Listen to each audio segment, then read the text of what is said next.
വലിയ അപകടം.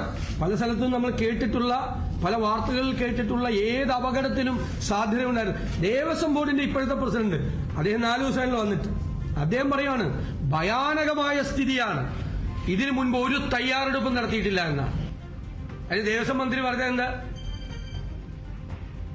തെരഞ്ഞെടുപ്പുമായി ബന്ധപ്പെട്ട നടപടിക്രമം വന്നു. നിന്ന തെരഞ്ഞെടുപ്പ് പ്രഖ്യാപിച്ചത് 10-ാം തീയതിയാണ് തെരഞ്ഞെടുപ്പ് പ്രഖ്യാപിച്ചത്, അല്ലേ? തെരഞ്ഞെടുപ്പിന്റെ നടപടിക്രമങ്ങൾ ബാധകമായി തുടങ്ങിയത് വൃശ്ചിക 1-ാം തീയതി 17-ാം തീയതിയാണ്. ശബരിമലയിലെ സീസണിന് വേണ്ടിയിട്ടുള്ള തയ്യാറെടുപ്പ് തുടങ്ങുന്ന ഒരാഴ്ച മുമ്പാണോ? UDF ഗവൺമെന്റിന്റെ കാലത്ത് ഉമ്മൻചാണ്ടിയെ പോലുള്ള ഒരു മുഖ്യമന്ത്രി പമ്പയിൽ പോയിരുന്നിട്ടാണ് അവിടെ എല്ലാത്തിന്റെയും കോർഡിനേഷൻ നടത്തിക്കൊണ്ടിരുന്നത്. ഇവിടെ ഒരു ചുക്കും ചെയ്തില്ല. അയ്യപ്പ സംഗമം നടത്തിയ ആളുകൾ, അയ്യപ്പന്റെ സ്വർണം കൊള്ളയടിച്ച ആളുകൾ, അവര് ഈ പ്രാവശ്യത്തെ സീസണും കൂടി വികലമാക്കി മാറ്റി. അവിടുത്തെ സ്ഥിതി എന്തായിരുന്നു?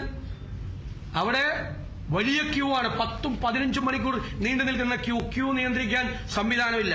കുടിവെള്ളം ഉണ്ടായിരുന്നില്ല. കുടിവെള്ളം, ടോയ്ലറ്റുകളിൽ വെള്ളം ഉണ്ടായിരുന്നില്ല. നിങ്ങൾ ആ സ്ഥിതി ഒന്ന് ആലോചിച്ച് നോക്കിയേ. ടോയ്ലറ്റിൽ വെള്ളമില്ലായിരുന്നു. കുടിവെള്ളം, കുടിക്കാൻ കുടിവെള്ളം ഇല്ല, ടോയ്ലറ്റിൽ വെള്ളമില്ല. വൃത്തിഹീനമായ ടോയ്ലറ്റുകൾ, മലിനമായ പമ്പ. ഇതൊക്കെ എപ്പോഴാണ് ചെയ്യേണ്ടത്? സീസൺ തുടങ്ങുന്നതിന്റെ തലയാഴ്ചയാണ് ഇതൊക്കെ ചെയ്യേണ്ടത്. അപ്പം മനഃപൂർവ്വം അവര് വീണ്ടും ശബരിമലയിലെ സീസൺ മുഴുവൻ, എത്ര പേരാണ്, എത്ര അയ്യപ്പ ഭക്തരാണ് ദർശനം നടത്താൻ കഴിയാതെ തിരിച്ചുപോയത്? പമ്പയിൽ പോലും എത്താൻ കഴിയാതെ പന്തളത്ത് വന്ന് മാല ഊരി തിരിച്ചുപോയ അയ്യപ്പ ഭക്തന്മാർ ആയിരക്കണക്കിനാണ്. ശബരിമല സീസണെ ഇത്രമാത്രം കുഴപ്പത്തിലാക്കിയ ഒരു ഗവൺമെന്റ് കേരളത്തിൽ ഉണ്ടായിട്ടില്ല. അപ്പൊ ആഗോള അയ്യപ്പ സംഗമം നടത്തി കാപട്യം കാണിച്ച ആളുകൾ തന്നെ സ്വർണ്ണക്കൊള്ള നടത്തുകയും ഈ സീസൺ മുഴുവൻ കുഴപ്പത്തിലാക്കുകയും ചെയ്തു. ഞങ്ങൾ ഗൗരവത്തോടുകൂടി ആലോചിക്കുകയാണ്. ഇത് നിയന്ത്രിക്കാനുള്ള നടപടികൾ ഗവൺമെന്റ് അടിയന്തരമായി സ്വീകരിച്ചില്ലെങ്കിൽ UDFന്റെ ഒരു പ്രതിനിധി സംഘം ശബരിമല സന്ദർശിക്കും. രണ്ടാമത്തെ കാര്യം, കേരളത്തിലെ സാമ്പത്തിക രംഗം ഈ സംസ്ഥാനത്തിന്റെ രാഷ്ട്രീയ ഭരണ ചരിത്രത്തിലെ ഏറ്റവും പരിതാപകരമായ സ്ഥിതിയിലേക്ക് സംസ്ഥാനത്തിന്റെ സമ്പദ് വ്യവസ്ഥ കൂപ്പുകുത്തുകയാണ്. ഖജനാവിൽ 5 പൈസയില്ല. വലിയ കടം. ഇപ്പൊ തന്നെ 4.5 ലക്ഷം കോടിയിലധികമായി കടം.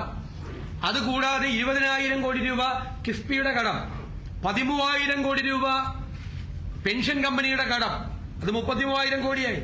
ഞങ്ങൾ പറഞ്ഞതുപോലെ ഇവർ അധികാരം വിട്ടൊഴിയുമ്പോൾ ഏകദേശം 6 ലക്ഷത്തോളം കോടി രൂപയുടെ കടബാധ്യതയിലേക്ക് കേരളത്തെ തള്ളിവിടുകയാണ്. ഇപ്പൊ ചില പ്രഖ്യാപനങ്ങൾ നടത്തിയിട്ട് ജോയിന്റ് രജിസ്ട്രാർമാരെ പറഞ്ഞുവിട്ട് കോപ്പറേറ്റീവ് സ്ഥാപനങ്ങളിൽ നിന്ന് കോടിക്കണക്കിന് രൂപ കടമെടുക്കുകയാണ്. 2,000 കോടി രൂപ സഹകരണ ബാങ്കുകളിൽ നിന്ന് കടമെടുക്കാൻ പോവുകയാണെന്ന് പറയുന്നത്. 1 ലക്ഷം കോടി രൂപയിലധികം ജീവനക്കാർക്കും പെൻഷൻകാർക്കും അതുപോലെ അധ്യാപകർക്ക് കൂടി കൊടുക്കാനുണ്ട്. നമുക്കറിയാം, ഒരു സ്ഥലത്തും പണം കൊടുക്കുന്നില്ല. ഒരു സ്ഥലത്തും പണം കൊടുക്കാനുള്ള കാര്യങ്ങളില്ല. ജലജീവൻ മിഷൻ തകർന്നു. കരാറുകാർക്ക് പണം കൊടുക്കുന്നില്ല. ക്ഷേമ പ്രവർത്തനങ്ങൾക്ക് പണം കൊടുക്കുന്നില്ല. പണം ഇല്ലാത്ത അവസ്ഥയിൽ വരികയാണ്. എന്നിട്ട് C&AG റിപ്പോർട്ട് വന്നിരിക്കുന്നത് എന്താ? കടമെടുത്തിരിക്കുന്ന പണത്തിലെ 5% മാത്രമാണ് വികസന പ്രവർത്തനങ്ങൾക്ക് ഉപയോഗിക്കുന്നതെന്നാ. വരാൻ പോകുന്ന ഗവൺമെന്റുകളുടെ അവരുടെ തലയിൽ അടിച്ചേൽപ്പിക്കപ്പെടുന്ന ഭീകരമായ ബാധ്യതയെക്കുറിച്ചാണ് C&AG റിപ്പോർട്ട് നൽകുന്ന സൂചന. അപകടകരമായ സൈറനാണ് കേരളത്തിന്റെ സമ്പദ് വ്യവസ്ഥയെക്കുറിച്ച് മുഴങ്ങുന്നത്. അപകടകരമായ രീതിയിലേക്ക്. ഫിനാൻഷ്യൽ മിസ്മാനേജ്മെന്റ് എന്ന വാക്ക് നമ്മൾ സാധാരണയായിട്ട് ഉപയോഗിക്കാറുണ്ട്. അതിന്റെ ഏറ്റവും ഉത്തമമായ ഉദാഹരണമായി ഈ കേരളത്തിലെ ഗവൺമെന്റ് മാറിയിരിക്കുകയാണ്. എല്ലായിടത്തും ഇതിന്റെ ഇമ്പാക്ട് ഉണ്ട്. ഇപ്പോ എല്ലായിടത്തും 1-ാം സ്ഥാനം എന്ന് പറയുന്നത്. യഥാർത്ഥത്തിൽ കഴിഞ്ഞ 10 മാസമായി ഏറ്റവും കൂടുതൽ വിലക്കയറ്റമുള്ള ഇന്ത്യയിലെ 1ാമത്തെ സംസ്ഥാനം കേരളമാണ്. 10 മാസമായി. സ്റ്റാറ്റിസ്റ്റിക്സ്, സെൻട്രൽ സ്റ്റാറ്റിസ്റ്റിക്സ് ഡിപ്പാർട്ട്മെന്റിന്റെ കണക്കാണ്. എന്ന് വെച്ചാൽ മാർക്കറ്റ് ഇന്റർവെൻഷൻ ഇല്ല. സപ്ലൈകോയ്ക്ക് കൊടുക്കാനുള്ളത് 2,200 കോടി രൂപയാണ്. 100 കോടിയാണ് ഇപ്പൊ കൊടുത്തത്. 2,200 കോടി. വിതരണക്കാർക്ക് പണം കൊടുക്കാനില്ല. വിലക്കയറ്റം നിയന്ത്രിക്കാൻ പറ്റുന്നില്ല. 150 മുതൽ 200% വരെ വിലക്കയറ്റം ഉണ്ടായി. 400% വെളിച്ചെണ്ണയുടെ വിലക്കയറ്റം. അല്ലാത്ത സാധനങ്ങൾക്ക് പച്ചക്കറി ഉൾപ്പെടെ നിത്യോപയോഗ സാധനങ്ങൾ, എസൻഷ്യൽ കൊമോഡിറ്റീസ് എല്ലാം 150 മുതൽ 200% വരെ രൂക്ഷമായ വില വർധനവുണ്ടായി. ഗവൺമെന്റ് ചെറുവിരൽ അനക്കുന്നില്ല. മാർക്കറ്റ് ഇന്റർവെൻഷൻ നടത്തണ്ടേ? മാർക്കറ്റിൽ സ്വാഭാവികമായ വിലക്കയറ്റവും കൃത്രിമമായ വിലക്കയറ്റവും രണ്ടിലും ഗവൺമെന്റ് ഇടപെടുന്നില്ല. മാർക്കറ്റ് ഇന്റർവെൻഷൻ ഇല്ല. നിങ്ങൾക്കറിയാം, ആരോഗ്യ വിദ്യാഭ്യാസ രംഗമാണ് കേരളത്തിലെ അഭിമാനകരമായിരുന്ന രണ്ട് മേഖലകൾ. അത് രണ്ടും തകർത്ത് തരിപ്പണമാക്കി. ഞങ്ങൾ എപ്പോഴും പറയുന്നത് പോലെ ആരോഗ്യ കേരളം വെന്റിലേറ്ററിലായി. മന്ത്രി തന്നെ പറഞ്ഞു, സിസ്റ്റം മുഴുവൻ പോയി. മരുന്നില്ല സർക്കാർ ആശുപത്രികളിൽ. മെഡിക്കൽ കോളേജിൽ സർജറിക്ക് പോകണമെങ്കിൽ നൂലും സൂചിയും കത്രികയും. ആലപ്പുഴ മെഡിക്കൽ കോളേജിൽ പഞ്ഞിയും കൂടി മേടിച്ചുകൊണ്ട് എല്ലാം പറഞ്ഞു. പഞ്ഞിയും കൂടി ഇല്ല. പഞ്ഞി കൂടി ഇല്ലാത്ത രീതിയിലേക്ക് കേരളത്തിലെ മെഡിക്കൽ കോളേജുകളെ മാറ്റി. സർജിക്കൽ എക്യുപ്മെന്റ്സ് സപ്ലൈ ചെയ്ത കമ്പനികൾ ഭീഷണിപ്പെടുത്തുകയാണ് ഗവൺമെന്റ്. ഞങ്ങൾ ഇപ്പൊ എടുത്തോണ്ടു, കാരണം കാശ് കൊടുത്തിട്ടില്ല. പകർച്ചവ്യാധികൾ വർദ്ധിക്കുകയാണ് കേരളത്തിൽ. പൊതുജന ആരോഗ്യം തകരാറിലായി. അമീബിക് മസ്തിഷ്ക ജ്വരം ഉൾപ്പെടെയുള്ള ലോകത്തെല്ലാം ഉള്ള പകർച്ചവ്യാധികൾ കേരളത്തിലുണ്ട്. ഞങ്ങൾ പല പ്രാവശ്യം നിയമസഭയിൽ പറഞ്ഞു, കോവിഡിന് ശേഷം കേരളത്തിന്റെ മരണനിരക്ക് വർദ്ധിക്കുന്നു. Stroke, cardiac arrest, lungs disease, sodium കുറയുന്നത്, കൂടുതൽ എണ്ണം ആളുകൾ മരിക്കുന്നു. ഒരു പരിശോധനയും ഒരു സർവേയും ഒരു പഠനവും നടത്താൻ ഈ ഗവൺമെന്റ് തയ്യാറായിട്ടില്ല. ഇതിനേക്കാൾ ഇനി മോശമാക്കാനില്ല ആരോഗ്യരംഗം. വിദ്യാഭ്യാസ രംഗത്ത് കുട്ടികൾ പോവുകയാണ്, ലക്ഷക്കണക്കിന് കുട്ടികൾ പോവുകയാണ്. യൂണിവേഴ്സിറ്റികളിൽ വൈസ് ചാൻസലർമാരില്ല. 66 ഗവൺമെന്റ് കോളേജുകളിൽ പ്രിൻസിപ്പൽമാരില്ല. അനാഥത്വമാണ് സർവകലാശാലകളിലും കോളേജുകളിലും. ഔട്ട്ഡേറ്റഡ് ആയിട്ടുള്ള കോഴ്സുകൾ നടത്തുകയാണ്. ലക്ഷക്കണക്കിന് കുട്ടികൾ പുറത്തേക്ക് പോവുകയാണ്. അത് പരിഹാരമുണ്ടാക്കാൻ, പുതിയ കാലത്തിനനുസരിച്ചുള്ള കാര്യങ്ങൾ ചെയ്യാൻ ഒന്നും ഗവൺമെന്റ് തയ്യാറാവുന്നില്ല. കാർഷിക മേഖല അറിയാം അല്ലേ? കർഷകർ പാടത്ത് പണിയെടുത്ത് കൊയ്തു കൂട്ടുന്ന നെല്ല് മഴയെടുത്ത് പോവുകയാണ്. നെല്ല് സംഭരിക്കുന്നില്ല. നെല്ല് സംഭരിച്ചതിന് കാശ് കൊടുക്കാനുണ്ട്.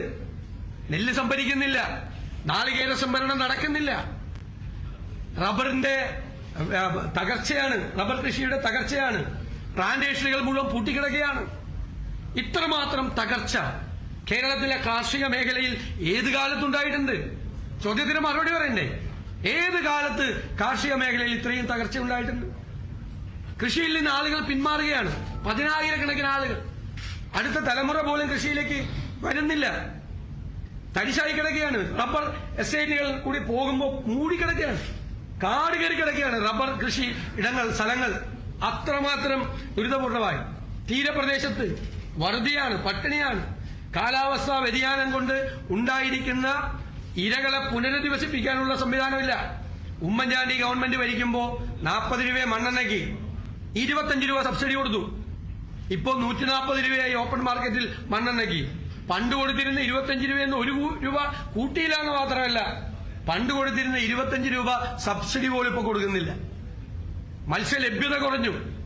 വട്ടിപ്പലിശക്കാരുടെ നിന്ന് പണം മേടിച്ച് കടലിൽ പോയി തിരിച്ചു വരുമ്പോൾ മത്സ്യമില്ല.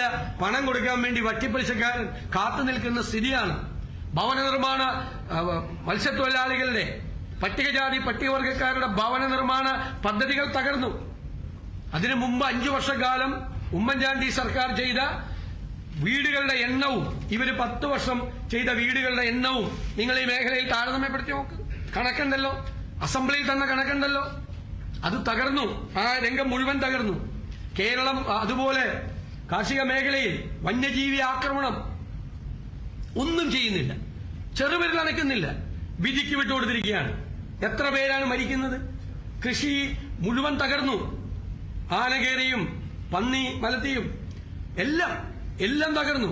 ഒരു തരത്തിലുള്ള കുത്തിമലത്തിയും എല്ലാ വന്യമൃഗങ്ങളും ആക്രമിക്കുകയാണ്. പുറത്തിറങ്ങാൻ വയ്യ കുഞ്ഞുങ്ങൾക്ക്. സ്കൂളിൽ വിടാൻ പറ്റുന്നില്ല. പ്രായമായ ആളുകൾക്ക് പുറത്തിറങ്ങാൻ പറ്റുന്നില്ല. ഒരു മേഖല മുഴുവൻ വന്യജീവി ആക്രമണം. എന്ത് നടപടിയാണ് ഈ വനംവകുപ്പ് എടുത്തിട്ടുള്ളത്? ഒന്നും ചെയ്യാതിരിക്കുകയാണ്. കേരളം മുഴുവൻ ലഹരി മരുന്നിന്റെ തലസ്ഥാനമാക്കി മാറ്റി. 2-3 ദിവസം ഒരു 10-15 ദിവസം കുറെ ബഹളമൊക്കെ കാണിച്ചു. അപ്പം നിർത്തി. എന്നിട്ട് ലഹരി മരുന്ന് വർദ്ധിക്കുകയാണ്. ഞാൻ പറഞ്ഞല്ലോ, കേരളത്തിലെ ഏത് കുഗ്രാമത്തിലും 10 മിനിറ്റിനും 15 മിനിറ്റിനിടയിൽ ഏത് മെറ്റീരിയൽ ഡ്രഗ്സ് ചോദിച്ചാലും കിട്ടും. അത്ര വലിയ നെറ്റ്വർക്കായി കേരളത്തിൽ ഡ്രഗ്സിന്റെ. ഇവര് ചോദിച്ചാൽ പറയും ഞങ്ങൾ ഇത്രയും കേസെടുത്തു എന്ന് പറയും. ഈ കേസെടുത്ത ആർക്കെതിരെയാണ്? ഏറ്റവും അവസാനം ഉപയോഗിക്കുന്ന കൺസ്യൂമറിനെതിരെയാണ് കേസ്. അവനെ റിമാൻഡ് ചെയ്യാൻ പോലും പറ്റില്ല. അവനെ കുറച്ചു നേരം പോലീസ് സ്റ്റേഷനിൽ നിർത്തിയിട്ട് പറഞ്ഞു വിടണം. അവൻ പുറത്തിറങ്ങിയിട്ട് അത്ര നേരം നിന്നതിന്റെ കൂടി പുറത്തു പോയിട്ട് വലിക്കും. ഒരു സോഴ്സും ഇതെവിടെ നിന്ന് വരുന്നു? ട്രെയിനിൽ കൂടി, റോഡിൽ കൂടി, കടലിൽ കൂടി വരുന്നു. ഒരന്വേഷണവും, ഒരു തരത്തിലുള്ള അന്വേഷണവും ഇവരുടെ ഭാഗത്തു നിന്ന് നടക്കുന്നില്ല. ഇനി ലോക്കൽ ബോഡികളെ അധികാര വികേന്ദ്രീകരണം എന്നുള്ള തത്വം നടപ്പാക്കിയതിനു ശേഷം ഇത്രമാത്രം കഴുത്ത് ഞെരിച്ചു വന്നൊരു സർക്കാർ വരണ്ടോ? ഇപ്പോഴത്തെ കണക്ക് ഞാൻ പറയാം. 2025-26 തദ്ദേശ സ്വയംഭരണ സ്ഥാപനങ്ങൾക്ക് നീക്കിവെച്ച തുക 8,452 കോടിയാണ്. ഇതുവരെ അനുവദിച്ചത് 2,165 കോടിയാണ്. ഈ ക്വാർട്ടർ കൂടി തീരെയാണ്, ഇലക്ഷനാണ്. ഇലക്ഷൻ കഴിയുമ്പോൾ ജനുവരിയായി, അവസാനത്തെ ക്വാർട്ടറായി. ഇപ്പൊ കൊടുക്കാൻ പറ്റില്ലല്ലോ. 25% ആകെ ചെലവാക്കിയിട്ടത്. പ്ലാൻ എന്ന് പറയുന്നത് സ്റ്റാഗ്നന്റ് ആണ്, ഒരേപോലെ പോവാണ് പ്ലാൻ. അതിന്റെ ഏറ്റവും വലിയ ഇരകൾ പട്ടികജാതി പട്ടികവർഗക്കാരാണ്.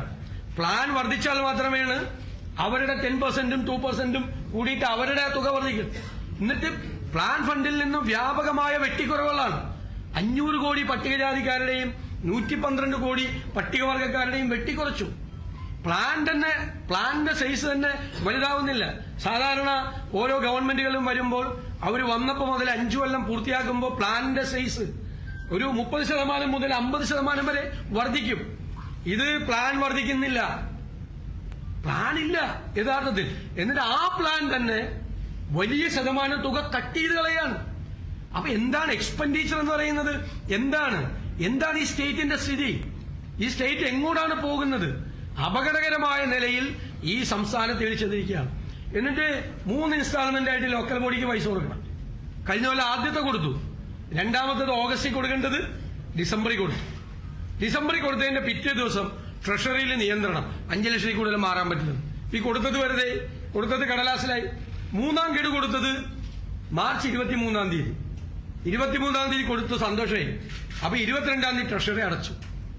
അപ്പൊ 23-ാം തീയതി കിട്ടിയത് വെറുതെ 22. ഇങ്ങനെ ഏറ്റവും കൂടുതൽ കണക്കുകൾ പറഞ്ഞാൽ തദ്ദേശ സ്വയംഭരണ സ്ഥാപനങ്ങളെ മുഴുവൻ തകരാറിലാക്കി. മാലിന്യ നിർമ്മാർജ്ജനത്തിൽ പരാജയപ്പെട്ടതുകൊണ്ടാണ് തെരുവ് പട്ടികളുടെ ശല്യം കേരളത്തിൽ ഭയങ്കരമായി വർദ്ധിച്ചു. 3.5 ലക്ഷം മലയാളികളെ പട്ടിയടിച്ചു. എന്താ ചെയ്യുന്നത് ഗവൺമെന്റ്? എത്ര പേരെ മരിക്കുന്നത്? ഇപ്പോ ഇഞ്ചക്ഷൻ എടുക്കുന്നവരെ മരിക്കുകയാണ്. 3.5 ലക്ഷം മലയാളികളെ പട്ടിയടിച്ചു. തെരുവ് പട്ടികൾ കടിച്ചു, പേയിളകിയ പട്ടികൾ ഉൾപ്പെടെ കടിക്കുകയാണ്. എന്താ കേരളത്തിന്റെ സ്ഥിതി? ഇവിടേക്ക് ടൂറിസ്റ്റുകൾ വരുമോ? ഇതൊക്കെ ഒരു വാർത്തകളൊക്കെയായി ദേശീയ മാധ്യമങ്ങളിലും അന്തർദേശീയ മാധ്യമങ്ങളിലും വന്ന് ഇത്രയും പട്ടി മലയാളിയെ കടിച്ച പട്ടിയുള്ള സ്ഥലത്തേക്ക് ടൂറിസ്റ്റുകൾ വരുമോ? എന്താണ് സർക്കാർ ചെയ്തത്? ഒന്നും ചെയ്യുന്നില്ല. എല്ലാ നഗരങ്ങളിലും വെള്ളക്കെട്ടാണ്. ഒരു പദ്ധതിയില്ല, ഒരു പദ്ധതിയും ഒരു പരിപാടിയും ഇല്ല. 9.5 വർഷമായി ഒരു പരിപാടിയില്ല. അപ്പൊ UDF-ന് കൃത്യമായ പദ്ധതികളുണ്ട്, പരിപാടികളുണ്ട്. ഞങ്ങളതെല്ലാം പ്രഖ്യാപിക്കും. പക്ഷെ ഈ ഗവൺമെന്റിനെ ജനങ്ങൾ വെറുക്കുന്ന ഗവൺമെന്റാണ് കേരളം ഭരിക്കുന്നത്. അതിനെതിരായിട്ടുള്ള ഞങ്ങൾ അവതരിപ്പിച്ച വിവിധ ഡിപ്പാർട്ട്മെന്റുകളിൽ കുറെ കൂടി വിശദമായ ആ കുറ്റപത്രം കേരളത്തിലെ ഈ തെരഞ്ഞെടുപ്പ് കാലത്ത് എല്ലാ മുക്കിലും മൂലയിലും എല്ലാ വാർഡുകളിലും വിശദമായി ചർച്ച ചെയ്യപ്പെടുകയും ജനങ്ങൾ ഈ സർക്കാരിനെ വിചാരണ ചെയ്യുകയും ചെയ്യും. അന്തിമമായ ഒരു വിചാരണയ്ക്ക് മുൻപായി നടക്കുന്ന ഒരു വിചാരണയാണ് ഈ തെരഞ്ഞെടുപ്പിൽ നടക്കുന്നത്.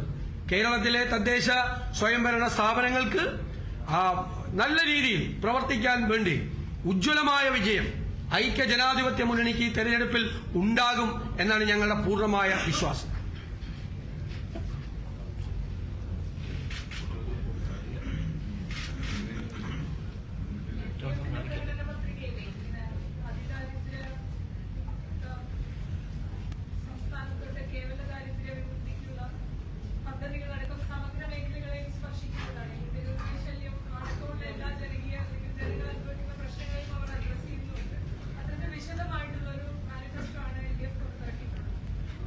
ഒമ്പതര കൊല്ലം ഒരു കാര്യവും ചെയ്യാതിരുന്നിട്ട് ഈ തെരഞ്ഞെടുപ്പിന്റെ തൊട്ട് തലേ ദിവസം ഇവര് മാനിഫെസ്റ്റോയിൽ കൂടി അത് ചെയ്യും ഇത് ചെയ്യും എന്ന് പറഞ്ഞാൽ കേരളത്തിൽ ആരെങ്കിലും വിശ്വസിക്കുമോ?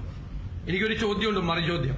ഇപ്പോഴത്തെ ചോദ്യത്തിന് 2021 മാനിഫെസ്റ്റോയിൽ LDF പറഞ്ഞു, ഞങ്ങളെ ജയിപ്പിച്ചാൽ, അവരെ ജയിപ്പിച്ചാൽ ഞങ്ങൾ 1600 രൂപയുടെ പെൻഷൻ 2500 രൂപയാക്കുന്നു. ഇപ്പൊ ജനങ്ങൾ വോട്ട് ചെയ്ത് കാണും. അതൊക്കെ കണ്ടിട്ട് അധികാരത്തിലിരുന്ന് 4.5 വർഷക്കാലം ഒരു ചില്ലിക്കാശ് കൂട്ടിക്കൊടുത്തില്ല. എന്നിട്ടിപ്പോ തെരഞ്ഞെടുപ്പ് പ്രഖ്യാപിക്കണതിന്റെ തലയാഴ്ച ഞങ്ങൾ 400 രൂപ കൂട്ടിയെന്ന്. 900 കൂട്ടാന്ന് പറഞ്ഞ സ്ഥലത്ത് 400 തെരഞ്ഞെടുപ്പിന്റെ തലയാഴ്ച. അപ്പൊ കഴിഞ്ഞ 4.5 കൊല്ലം ഈ ജനങ്ങളെ കബളിപ്പിച്ചതിന് ആര് ഉത്തരവാദിത്വം പറയും? ഈ തെരുവ് നായയുടെ ശല്യം ഇനി എപ്പോഴാണ് ഇവര് കൈകാര്യം ചെയ്യാൻ പോണ? ഇത്രയും വലിയ അവസരം 10 വർഷത്തോളം അവരുടെ കയ്യിൽ കിട്ടിയിട്ട് അവർ ചെറുവിരൽ അല്ലെങ്കിൽ അവരുടെ കാലത്തല്ലേ ഇത്രയും തെരുവ് പട്ടികൾ വർദ്ധിച്ചത്? ഇല്ലേ? ഉണ്ടായിരുന്നതിന്റെ ഒരു 500-600% കണക്ക് നോക്കിയാൽ അറിയാം തെരുവ് പട്ടികൾ വർദ്ധിച്ചത്. ഒന്നും ചെയ്യാത്തതുകൊണ്ടല്ലേ? ഒന്നും ചെയ്തിട്ടില്ല. ഒന്നും 3.5 ലക്ഷം ആളുകളെ പട്ടി കടിച്ചു എന്നുള്ള വിവരം പുറത്തു വന്നിട്ട് പോലും ഒന്നും ചെയ്തില്ല. എന്ത് വിശ്വാസമാണ് ഇവര് പറയുന്നതിനുള്ളത്? പിന്നെ ദാരിദ്ര്യം, ശരി, യഥാർത്ഥത്തിൽ ആശ്രയ പദ്ധതി ഉമ്മൻചാണ്ടി സർക്കാരിന്റെ കാലത്തുണ്ടായി. അത് ഇവര് തകർത്തു. അതിൽ തന്നെ കണക്ക് 1.5 ലക്ഷം പേര് ഉണ്ടായിരുന്നു. അതൊരു കണക്ക് വെച്ചിട്ടാണ് അഗതികളും മറ്റോ ആയിട്ടുള്ള ആളുകളെയാണ് ആശ്രയ പദ്ധതി വെച്ചത്. അത് ഇവര് പൊളിച്ചു കൊടുത്തു. ഇല്ലേ? ഇവരെന്നിട്ട് ഇവര് തന്നെ ഇവരുടെ മാനിഫെസ്റ്റോയിൽ ഇപ്പൊ പറഞ്ഞിരിക്കുന്നത് 4 ലക്ഷം പരമദരിദ്രർ കേരളത്തിലുണ്ടെന്നാണ് അവർ പറഞ്ഞത്. 4 ലക്ഷം പരമദരിദ്രർ.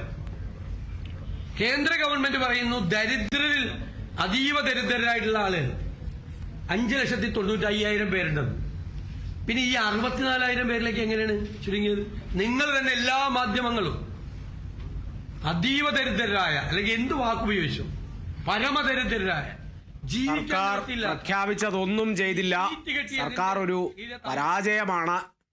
ശബരിമല വിഷയത്തിൽ ശബരിമല സ്വർണം കവർന്നത് കൂടാതെ ശബരിമലയിലെ തീർത്ഥാടകർക്കും തലവേദനയുണ്ടാക്കുന്നു കേരള സർക്കാർ എന്നുള്ളതൊക്കെയാണ് പ്രതിപക്ഷ നേതാവ് VD സതീശൻ ആവർത്തിച്ച് ഉയർത്തുന്ന ആരോപണം എന്ന് പറയുന്നത്. ആരോഗ്യ കേരളം വെന്റിലേറ്ററിലാണ് എന്നുള്ള ആ ഒരു പ്രസ്താവന ഏറെ നാളായി UDF പറയുന്നു. ഇപ്പോൾ VD സതീശൻ പ്രതിപക്ഷ നേതാവ് വീണ്ടും ആവർത്തിക്കുന്നു. പല പ്രഖ്യാപനങ്ങളും പല പദ്ധതികളും ഒന്നും നടന്നിട്ടില്ല. ഖജനാവിൽ 5 പൈസയില്ല എന്നാണ് പ്രതിപക്ഷ നേതാവ് VD സതീശൻ ചൂണ്ടിക്കാണിക്കുന്ന ഉയർത്തുന്ന ആരോപണങ്ങൾ.